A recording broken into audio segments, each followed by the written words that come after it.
ஆமா, எக்ஸாம் அம்சத்துல அதனால தான் புக்கும் கையுமா சுத்தி இருக்கேன். அண்ணா, ஸ்கூல்ல படிப்பு மட்டும் முக்கியம் இல்ல, பிடி பீரியடும் முக்கியமாச்சே. எஜுகேஷன், டிசிப்ளின், ஹெல்த், இது எல்லாத்துக்கும் ஸ்போர்ட்ஸ் தான் ஒரே வழி. ஆமா, அதனால தான் ஸ்போர்ட்ஸ் நம்ம மைண்டை சுறுசுறுப்பாகவும் ஆக்டிவாகவும் வச்சுக்குமா. சரி, நீ ஏன் ஒரே டென்ஷனா இருக்க?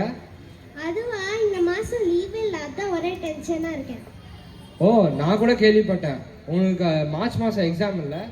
சரி, அப்ப நீ ஏன் ஒரே சும்மா இருக்க? உனக்கு தெரியாதா ideal mind is devil's work ஷாப்ன்ட்டு? கரெக்டா அண்ணே, சும்மா இருந்தா யாரையாவது வம்பிழுக்கணும் போல தோணும். தோணும், சும்மா இருந்தா அப்படிதான் தோணும்.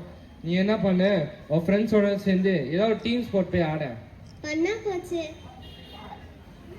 ஏய், நான் சொல்லிக்கிட்டே இருக்கேன், நீ வந்து ஃபோன் நோண்டிட்டு இருக்க. அதான் ரம்மி, ஆன்லைன் கிரிக்கெட் என்ன விளையாடுறதுன்னு யோசிக்கிட்டு இருக்கேன். வாய்ப்பில்லை ராஜா, நான் வந்து நல்லா வேர்வை வராப்புல நல்ல ஒரு டீம் ஸ்போர்ட் போய் ஆட சொன்னேன், ஃபோன் நோண்ட சொன்னேன். அத்தா பாரதியார் ஓடி விளையாட பாப்பான்னு சொல்லியிருக்காரா? ஆமா, ஹெல்தி மைண்ட் இன் ஹெல்தி பாடி. அண்ணா, ஸ்போர்ட்ஸ் மசில்ஸ் மட்டும் இல்ல, மைண்டையும் ஸ்ட்ரென்தன் பண்ணுது. ஆமா, அதனால தான் வேர்ல்டு ஃபுல்லா ஸ்போர்ட்ஸோட இம்பார்ட்டன்ஸ் செஞ்சதுனால தான் ஒலிம்பிக்ஸ்னு நடக்குது. ஆனா இங்க நிறைய ஸ்கூல்ஸ்ல என்ன பண்றாங்கன்னா பிடி பீரியட்னு ஒரு பேருக்கு தான் வைக்கிறாங்க. ஏதாவது ஒரு மேத்ஸ் மேம் இல்ல சயின்ஸ் மிஸ் வந்து எடுத்துக்க வேண்டியது பிடி பீரியடா. ஆமாண்ணே, அதனால ஸ்டூடெண்ட்ஸ் மட்டும் இல்ல, பிடி டீச்சர்ஸ் கூட ஒபிசிட்டி ஆயிடுறாங்க. நம்ம மேலேயும் தான் தப்பு இருக்கு. நம்ம எத்தனை பேரோட அம்மா அப்பா வந்து ஒரு ஸ்கூல் கிரவுண்டை பார்த்து ஒரு ஸ்கூலை செலக்ட் பண்றாங்க. நம்ம நல்லா படிச்சா மட்டும் போறோம்னு சொல்லிட்டு தான் ஒரு ஸ்கூலை செலக்ட் பண்றாங்க. படிப்பு மட்டும் இல்ல, ஹெல்த் அதை விட ரொம்ப முக்கியம்னு நம்ம பேரண்ட்ஸ்க்கு தெரிய மாட்டேங்குது. சுவர் இருந்தா தானே சித்திரத்தை வரைய. அதனால தான் நான் ஜிம் ஜாயின் பண்ணிட்டேன். அண்ணன், உண்மையா சொல்ல, உனக்கு போர் அடிக்கல? இதே ஃப்ரெண்ட்ஸ் கூட விளையாண்டா எவ்வளவு ஜாலியா இருக்கும். ஆமா, நானும் ஆரம்பத்துல வந்து ஆர்வமாக தான் ஜாயின் பண்ணேன். ஆனா யாருமே பேசுறதுக்கு இல்லையா, அதனால தான் உட்காந்து ரீல்ஸ் பார்த்துக்கிட்டே உட்காந்து ஒர்க் அவுட் பண்ணிருக்கேன். இன்கேஸ் ஸ்கூலில் வந்து பிடி பீரியடை கம்பல்சரியாக வச்சுருந்தாங்கன்னா நானும் ஜாலியாக தான் விளாண்டுருப்பேன். ஆனால் இவங்க என்ன பண்ணுறாங்க, இயர்லி ஒன்ஸ் ஒரு நாளைக்கு தான் ஸ்போர்ட்ஸ் டேன்னு ஒன்று வைக்கிறாங்க. இந்த நிலைக்கு வந்து மாற்றம் வரணும்னு சொல்லிட்டு நான் தாழ்மையுடன் கேட்டுக்கொள்கிறேன். சரி, அதெல்லாம் விட்டு கேலோ இண்டியான்னு புதுசாக ஒரு ஸ்கீம் வந்தது தெரியுமா, கவர்மெண்ட் அறிவிச்சிருக்கு. என்னது, வாழைப்பழம் சாப்பிட்ற போட்டியா? அது கேலா இல்லை, அது கேலோ. அதாவது யங் டேலண்ட்ஸ் இருக்கிற பீப்புளெலாம் வந்து ஃபைன் பண்ணி அவங்களுக்கு நல்லா பயிற்சி கொடுத்து அவங்கள வந்து சாம்பியன்ஸ் ஆகிற ஒரு ஸ்கீம். எனக்கு ஒரு ஸ்கீம் தெரியும், the target Olympic podium scheme, tops. இந்த ஸ்கீம் வீராங்கனைக்கு ஒலிம்பிக்ஸ்ல மெடல் வாங்குறதுக்காகவே பயிற்சி கொடுக்கிற ஒரு ஸ்கீம்.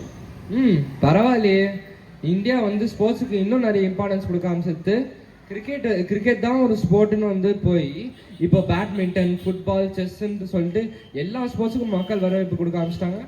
அண்ணே, நம்ம அஜித் சார் 24 ஹவர் கார் ரேசிங்ல ஜெயிச்ச மாதிரி மோட்டார் ஸ்போர்ட்ஸ் கூட இப்ப மக்கள் வரவேற்பு கொடுக்க ஆரம்பிச்சிட்டாங்க. சரி, இப்போ நம்ம கொஞ்சம் ஃபுட்பால் பத்தி பேசுவோமா? ஃபுட்பால்ல தான் நம்ம நிஜமாவே நம்ம ஹெட்டை யூஸ் பண்றோம். இப்போ எல்லா ஸ்போர்ட்ஸுமே நமக்கு கொஞ்சம் மண்டை இருந்தாலே நம்மளால ஜெயிச்சிட முடியும். ஆனா நம்ம ஃபுட்பால்ல மட்டும்தான் நம்ம நிஜமாவே நம்ம ஹெட்டை நம்ம யூஸ் பண்றோம். அது மட்டும் இல்ல, அது லைஃப் லெசனையும் கற்றுக் கொடுக்குது. எப்படி ஃபாலோ பண்ணணும், எப்படி லீட் பண்ணணும், எப்படி குயிக் டெசிஷன் மேக் பண்ணணும், எப்படி சாக்ரிஃபைஸ் பண்ணணும், எப்படி டிசிப்ளினாக இருக்கணும்னு கற்றுக் கொடுக்குது. ஆமா, விவேகானந்தர் வந்து சொல்லியிருக்காரு, ஃபுட்பால் இஸ் அ மெடிடேஷன் சொல்லிட்டு. நம்ம லெஜண்ட் பீலே கூட சக்சஸ் பத்தின சில வார்த்தைகள்லாம் சொல்லியிருக்காங்க. அதாவது success is not an accident, it is hard work, perseverance and learning. அதெல்லாம் தாண்டி நம்ம லவ் பண்ணோம். நான் ஸ்போர்ட்ஸை சொன்னேன், அதாவது விடாமுயற்சி விஸ்வரூப வெற்றிங்கிற. ஆமா, இப்போ இங்க இருக்கிற எல்லா நியூக்ளியர் ஃபேமிலிஸ்க்கும் ஒரு சஜஷன். அதாவது நாங்கள் எப்படி ஒரு கோல் செட் பண்ணி நாங்கள் டீமாக வந்து உழைச்சி நாங்கள் வந்து கோல் அடிக்கிறோமோ, அது போலவே நீங்களும் உங்கள் லைஃப்பில் ஒரு கோல் செட் பண்ணி அதை நோக்கி நீங்கள் வந்து எல்லா ஃபேமிலி மெம்பர்ஸையும் எல்லா ஃபேமிலி மெம்பர்ஸையும் சேர்த்து நீங்கள் உழைச்சி போனீங்கன்னா உங்களுக்கு நடுவில் வர எந்த பிரச்சனையும் உங்களுக்கு கண்ணுக்கு தெரியாது. அப்புறம் நீங்கள் தேவையில்லாத சண்டை கூட நீங்கள் நீக்கிடலாம். எப்படி அந்த சூரிய வம்சத்தில் ஒரே பாட்டில் 3 நிமிஷத்தில் முன்னுக்கு வருவாங்களே, அப்படியா? 3 நிமிஷத்துல மேகி கூட வேகாதுமா. சரி, இப்போ கவர்மெண்ட்டுக்கு ஒரு ரெக்வஸ்ட். அதாவது ரூரல் ஏரியாஸ் இருக்கிற குழந்தைங்கலாம் வந்து நல்ல ஸ்போர்ட்ஸ் கோட்டா, இன்ஃப்ராஸ்ட்ரக்சர், எஜுகேஷன் இந்த மாதிரிலாம் இன்க்ரீஸ் பண்ணோம். அப்போதான் ஆர்வமாக வந்து ஸ்போர்ட்ஸ் எல்லாம் ஜாயின் பண்ணுவாங்க.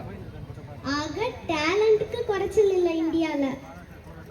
ஆமாம், ப்ராப்பர் ட்ரைனிங் அப்புறம் வந்து சிஸ்டம் இருந்தாலே நம்மளால நிறைய இன்டர்நேஷனல் லெவலில் நம்ம கோல்ட் மெடல் அடிக்க முடியும். மோர் ஓவர் நம்ம வந்து மைண்ட் செட்டையும் நம்ம சேஞ்ச் பண்ணிட்டாங்க, கோல்ட் மெடல் அடிக்கலாம் ஒரு விஷயமே கிடையாது. அப்ப சரி, வா வெற்றி குறி போடுவோம். கன்ஃபார்ம் நம்ம வெற்றி குறி போடுவோம். நம்ம சாம் கோச்சுக்கும் அப்புறம் நம்ம நிவி சாக்கர் அகாடமி அண்ட் ஆர்கனைசேஷன்ஸ்க்கும் ஒரு வெற்றி குறி போடுவோம். சரி வாங்க. Let's play football, there is no tomorrow. நன்றி.